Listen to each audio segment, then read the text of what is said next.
Okay, hello there guys, this is Ferry from Destination Digital and I thought I'd bring you a little bit of The Last of Us gameplay right here, and I'm going to start this video by saying that this gameplay is meant to be in no way impressive, because in this video I'm going to be talking about teamwork and how to actually win, which seems to be a massive thing that this game is lacking at the moment. Back on the PS3, when I used to play this game, everyone used to work together as a team. You used to have like really great games. So this has been re-released onto the PS4. To be honest with you, like you just get into games and your teammates are complete shit. Like they don't communicate, they don't like help you out, they don't mark enemies, they don't even revive you sometimes. Especially in Interrogation, which is the game mode that was kind of released after the game's release on the PS3, and this is what this game is of. So I have a few things I want to talk to you about. So we're gonna get started with sticking together.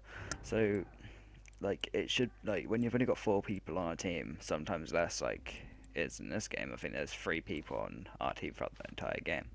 Like sticking together is important, especially in a game mode where kills can decide the game. When you stick together, in like Interrogation in this game mode, for example, it means you can get right up to your teammates and kind of revive them, help them out when they need it. When you're out on your own, that's when people are going to come up to you and interrogate you if they manage to get you down, especially when they're sticking together and you're not.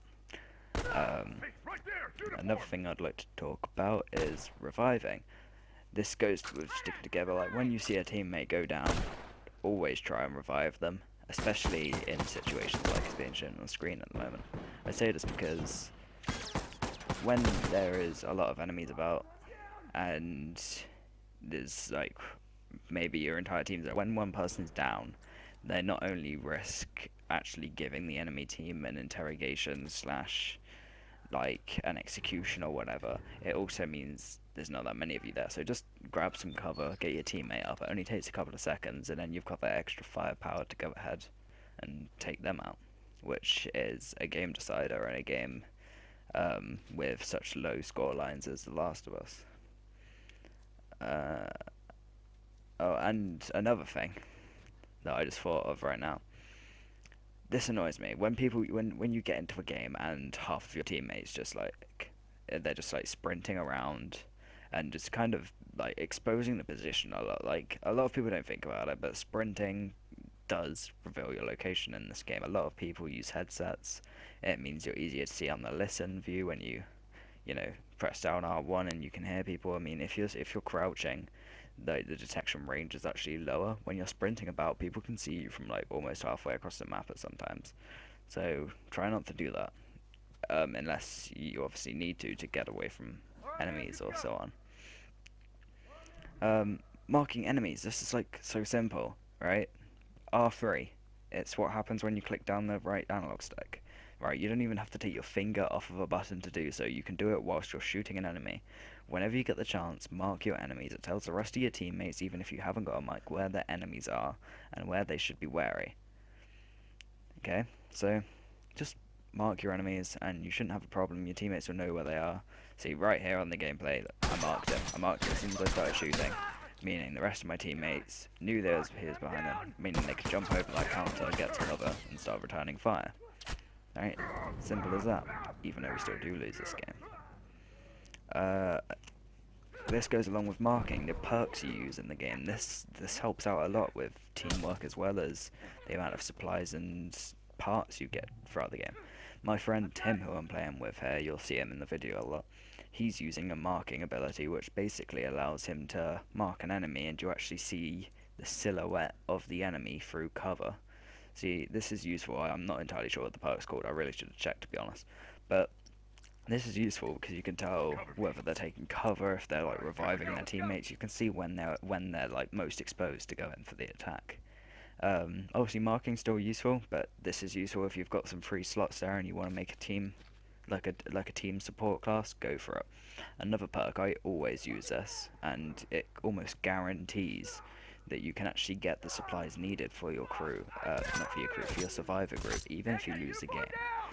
It is the First Aid Training 2, I believe, and it basically allows for you to go up to your teammates when they're wounded and bandage them. You don't use any of your own medkits for this. You can just bandage them. You bandage them like a little bit at a time, and it gets you 20 parts for like every interval. So from like a weak teammate, when you're bandaging them, you can get 200 parts from them. Like that's a lot of parts, which at the end of the game equates into a lot of supplies. And also, another thing about this perk is that when you get the little random events that pop up from time to time, where it's like, oh, maybe like hunters or fireflies are attacking, like you can actually select the heal teammates as one of these, and just when you get into the swing of things, like you can easily get like 50, 60 heals in like the space of 3 games. So you can use this heal as like a good crutch to go on whenever like you kind of get one of these tough challenges and you're like, oh god, I don't want to lose like 80% of my crew. You select that one. It's dead easy every single time, even if you use it for every single one. Back on the PS3, I used it for every event I had, and I think I failed it once in the whole time I was playing, and trust me, I played that game a lot back on PS3. Some more perks that you could use is Reviver. Reviver just means you can revive your teammates quicker. That's good, and also it means you that when you do revive them, they actually spawn with more health, which helps out a lot.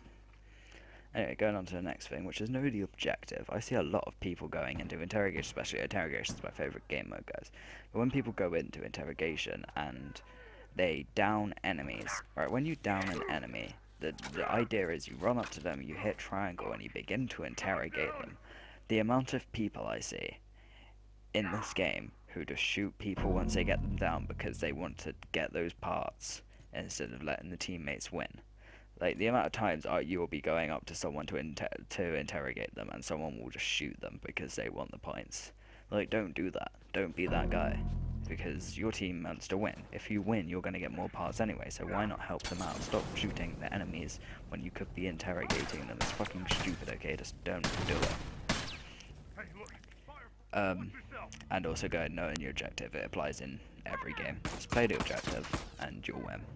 Like, kills aren't important in an objective-based game.